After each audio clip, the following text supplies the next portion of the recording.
Adilabad RIMS super speciality ఆసుపత్రిలో సంక్లిష్ట వైద్య చికిత్సలను విజయవంతంగా నిర్వహిస్తున్నట్లు RIMS director doctor Jaisingh Rathod తెలిపారు.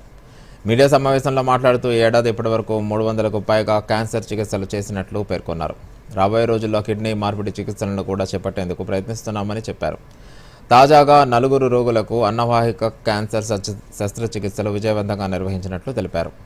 నోటి క్యాన్సర్ 71, థైరాయిడ్ 57, రొమ్ము క్యాన్సర్ 46, పెద్దపేగు 22, జీర్ణాశయం 10, అన్నవాహికం 3, ఊపిరితిత్తులు కిడ్నీ క్యాన్సర్ 20 శస్త్రచికిత్సలను విజయవంతంగా చేసినట్లు పేర్కొన్నారు.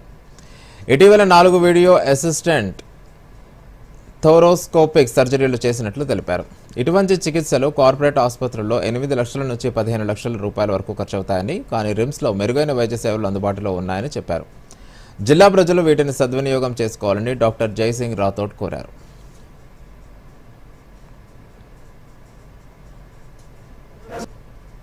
ఎటువంటి కాంప్లికేటెడ్ కేసు ఉన్నా రిమ్స్ సూపర్ స్పెషాలిటీ హాస్పిటల్ వస్తున్నారు, జాయిన్ అవుతున్నారు, మంచి సర్జరీ చేసుకొని వాళ్ళు హ్యాపీగా డిశ్చార్జ్ వెళ్ళిపోతున్నారు. ఈరోజు మెయిన్ థింగ్, నిన్న ఏదైతే ఈసోఫాగస్ ఆహార నాళం యొక్క క్యాన్సర్, దాన్ని వ్యాట్స్ అనే ప్రొసీజర్ అంటారు, వీడియో అసిస్టెడ్ థొరాస్కోపీ సర్జరీ. యూజువల్గా ఈ సర్జరీ చేసేటప్పుడు ఓపెన్ చేస్తాం. మనం ఓపెన్ చేయకుండా ఒక కేసు ల్యాప్రోస్కోపీ ద్వారా వ్యాట్ ద్వారా సర్జరీ చేసి చాలా మంచిగా పేషెంట్ కోలుకుంటున్నారు.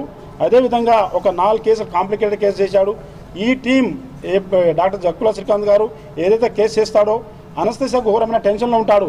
ఎందుకంటే బీపీ పెరుగుతూ ఉంటుంది, ఫ్లక్చుయేట్ అవుతూ ఉంటుంది, మిగతా ఆక్సిజన్ కావచ్చు ఏది సాచురేషన్ పడిపోతుందో టెన్షన్లో. కనుక ఈ కేసు చేయడానికి ఏదైతే సపోర్ట్ చేశారో అనస్థిసియా టీం హోల్ డిపార్ట్మెంట్లకు నా తరఫున ప్రత్యేక ధన్యవాదాలు తెలుపుతున్నాను.